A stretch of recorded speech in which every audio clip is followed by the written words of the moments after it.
Students, in this video we shall be starting with our next part of abnormal constituents of urine. First of all, let us make us clear what we have studied till now.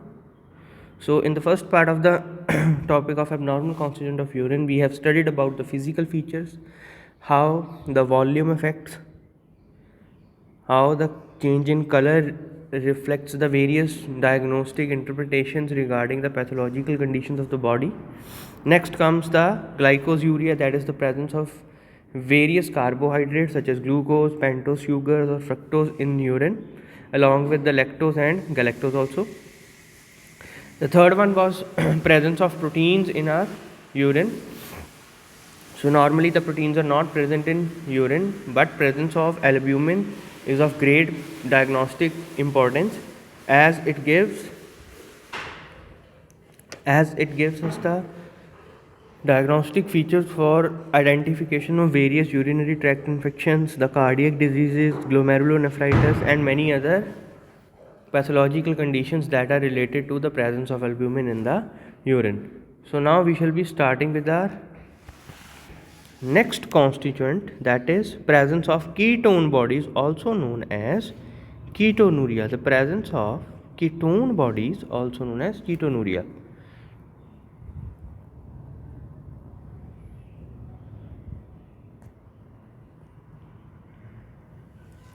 So ketone bodies, it is a reflection of ketone bodies such as acetone. Now various examples such as acetone. You can also draw the structure along with this. Acetone is somewhat like this: CH3, C double bond O, then again CH3. Then next comes the acetoacetic acid. The acetoacetic acid, it can be represented like this: CH3, C double bond O, CH2, COOH. So this is the acetoacetic acid. And then the third one comes, that is beta hydroxybutyric acid. Beta hydroxybutyric acid. So these are the common ketone bodies that are present in our body, and their presence in urine is of great importance as it reflects many pathological conditions of our body. So they are present or excreted in urine in case of severe diabetes mellitus during prolonged starvation. It may be a reflection of severe case of diabetes or in prolonged starvation.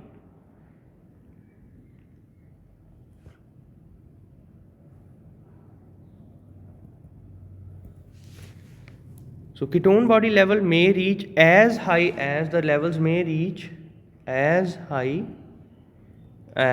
6 grams under these conditions. Ketone bodies may also occur in urine following anesthesia and in women during pregnancy. So they may occur after anesthesia. So during any general surgery procedure, if anesthesia is given, so this may also lead to excretion of ketone bodies in the urine and also during pregnancy. But these are temporary conditions and are resolved after their effect is released. So the next one is the hematuria. So the next pathological condition associated is hematuria.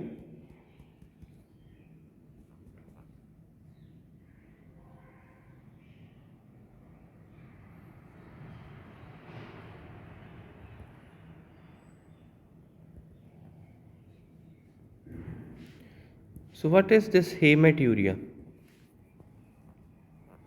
The hematuria is the passing of whole blood, including, this is referred to as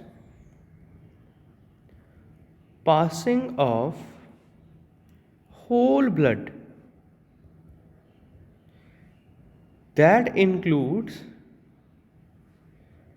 RBCs or erythrocytes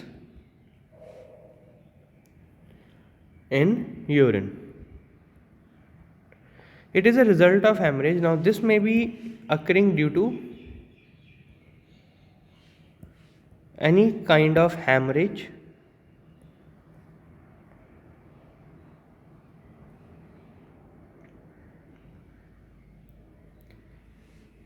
in either urinary tract by injury or any infection in urinary tract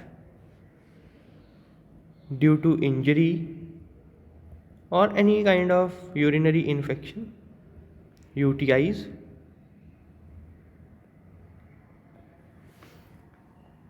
or sometimes due to the benign or malignant tumors of kidneys. It may also occur due to benign or malignant tumors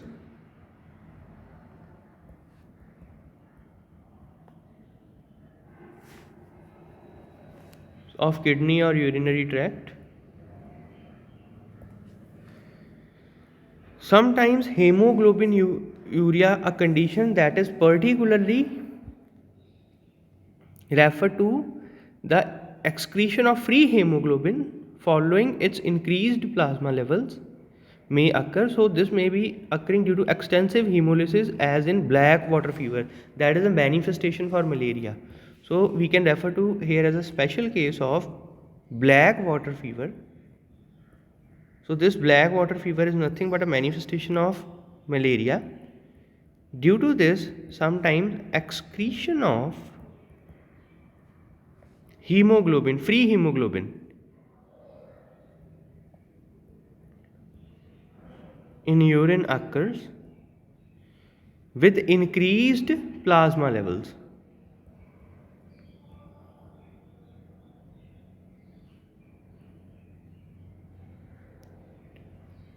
So this is also referred to as hemoglobinuria. Also referred as hemoglobinuria.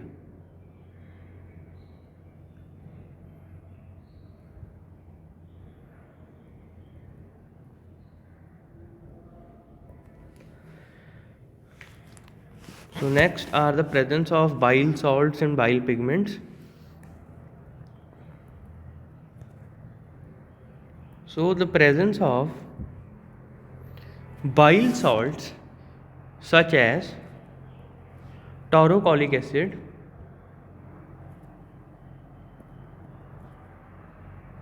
and glycocholic acid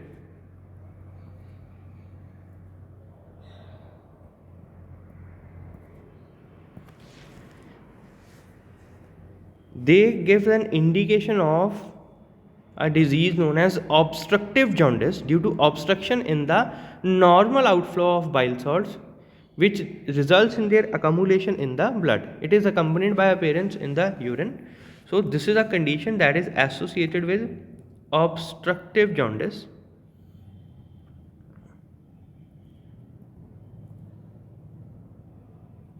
Now this obstructive jaundice occurs due to any obstruction in the biliary tract. So the normal outflow of the bile salts is hindered out.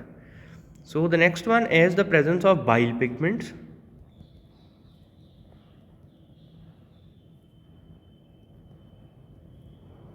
The principal bile pigments are bilirubin and biliverdin. So the principal bile pigments are bilirubin and biliverdin. Bilirubinuria refers to the occurrence of bilirubin in the urine and in detectable amounts. It is normally not present in urine and occurs in many types of jaundice, but not in an uncomplicated hemolytic jaundice. So these are presence of bilirubin is a direct indication for jaundice, as normally these are not seen in the normal profile of urine. More bilirubin is excreted in urine in case of obstructive jaundice than the hepatocellular jaundice. When kidney functions are impaired, bilirubin excretion in urine is reduced. So the testing of bilirubinuria, the excretion of bilirubin in jaundice, is also known as bilirubinuria. So its testing is really useful as it helps in the differential diagnosis of uncomplicated hemolytic jaundice from other types. So number 1 helps to distinguish uncomplicated, we can say these are the normal types of hemolytic jaundice, also referred to as uncomplicated hemolytic jaundice.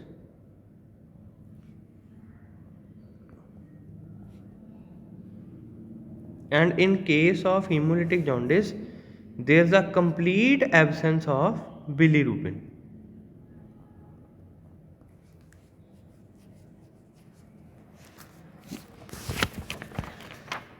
Next, it also helps for the early detection of toxic or viral hepatitis.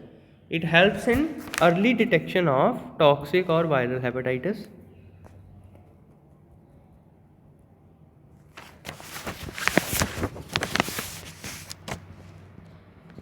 It helps in early detection of toxic or viral hepatitis.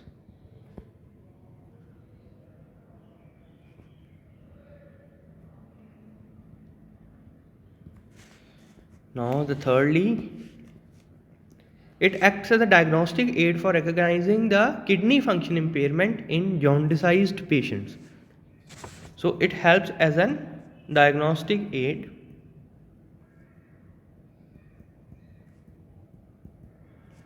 to check kidney impairment.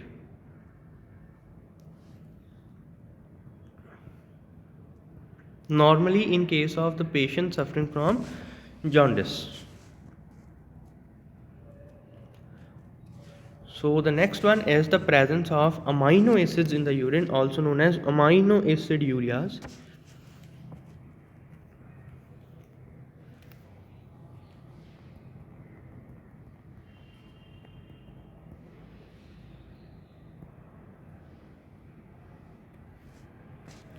A number of amino acids have been detected in the normal and abnormal urine. The amino acid ureas may occur in a condition in which plasma amino acids concentration is high or overflow of amino acid urea, or in which either the renal tubular reabsorption is impaired, known as renal amino acid urea. So we can classify it into two types. Number 1 is the overflow amino acid urea.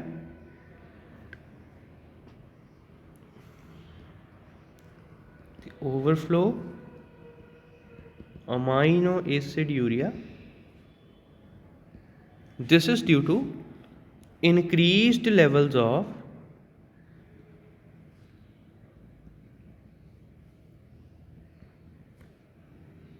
plasma amino acids, increased levels of plasma amino acid concentration, and whereas the second one is the renal amino acid urea. It is the renal amino acid urea, which is an indication of the impaired renal tubular reabsorption in kidney. So this occurs due to impaired renal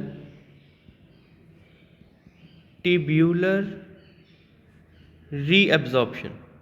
So due to this, the presence of amino acid ureas in urine may occur. So now I shall be highlighting some of the important amino acid ureas and their causes. We shall be understanding them one by one. So number 1 is alkaptonuria.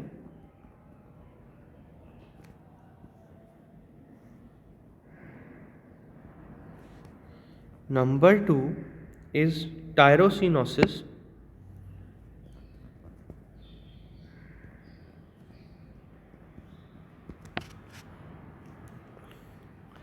Number 3, phenylketonuria.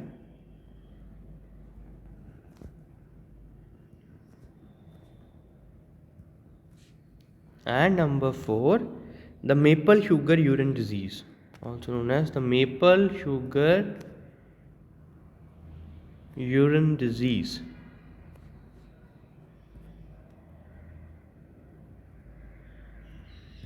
So now what are the causes that are behind this? In case of alkaptonuria, the urinary excretion of homogentisic acid is there. So it is dealing with the urinary secretion of homogentisic acid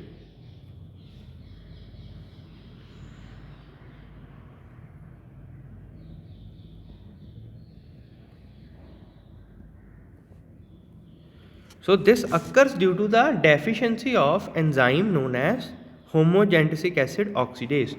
So this occurs due to lack of enzyme known as homogentisic acid. Known as homogentisic acid oxidase.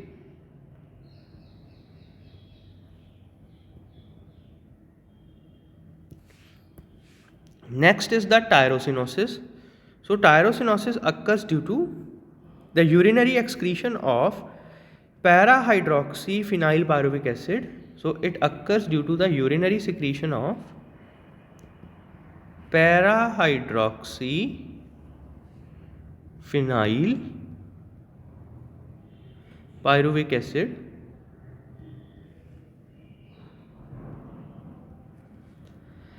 This occurs due to the lack of enzyme converting the hydroxyphenylpyruvic acid to homogentisic acid. So this occurs due to deficiency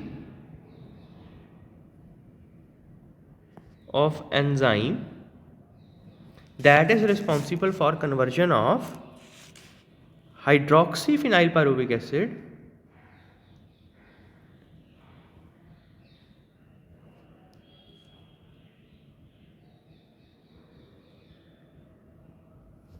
to homogentisic acid.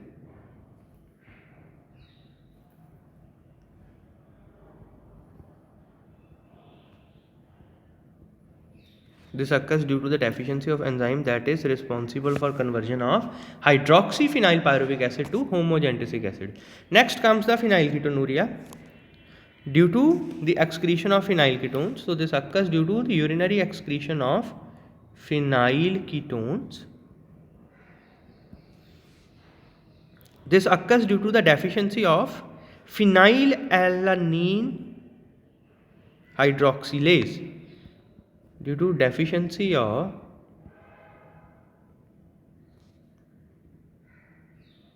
phenylalanine hydroxylase.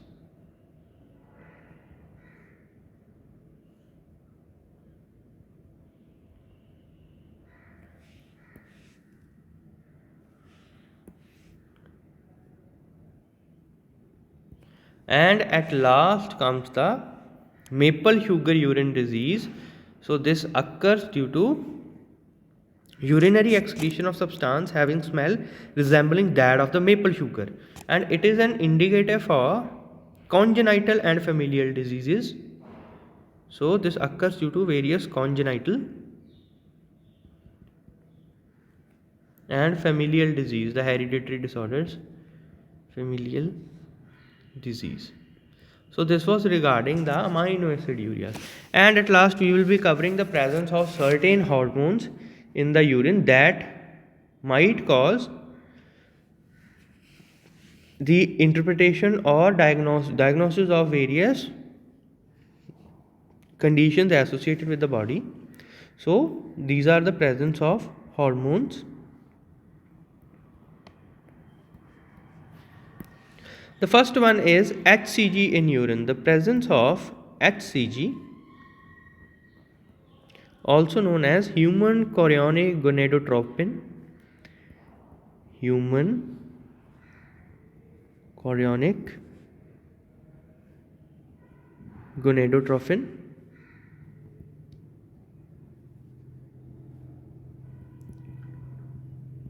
commonly known as HCG. So its presence in urine is detected only during pregnancy, as it is produced by placenta. Various biological and immunological methods have been developed to detect the HCG to diagnose the early pregnancy. So it gives the or it helps to diagnose early pregnancy. as it is only secreted by placenta.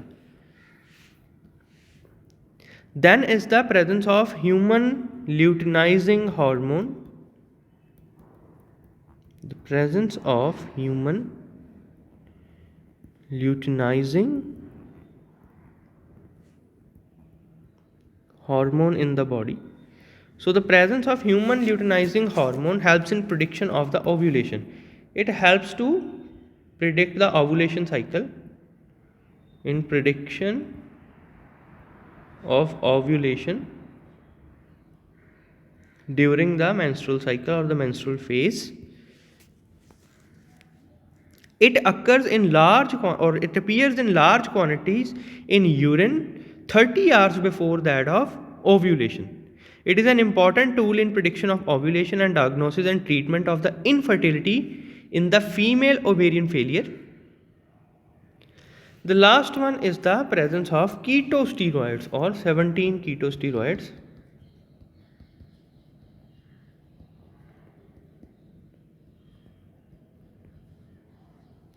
Now, what are these ketosteroids? The steroids having a ketone group on the 17th carbon are referred to as ketosteroids.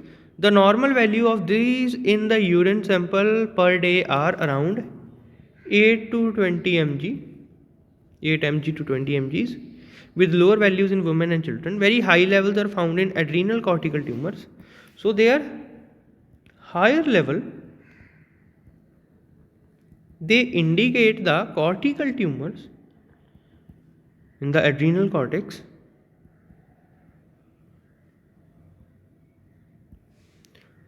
or adrenocortical hyperplasia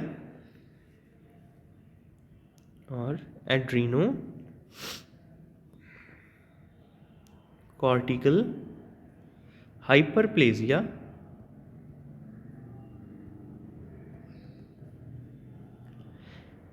and sometimes also the intestinal cell tumors of testes. It is also helps in the identification of intestinal cell tumors of testes.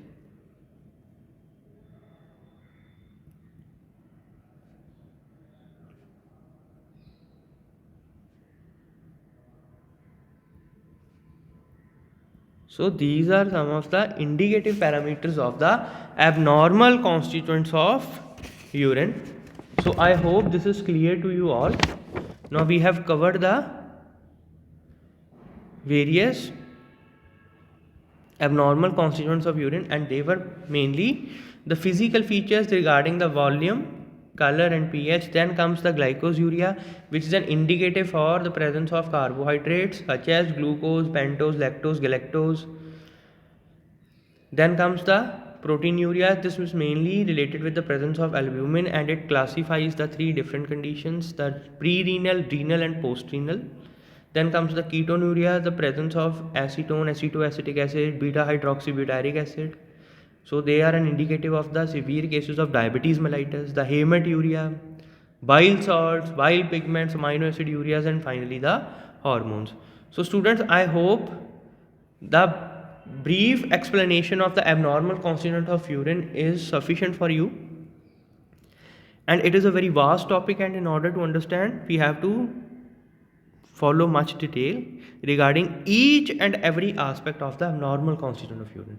So this was all regarding the brief description of the abnormal constituents of urine.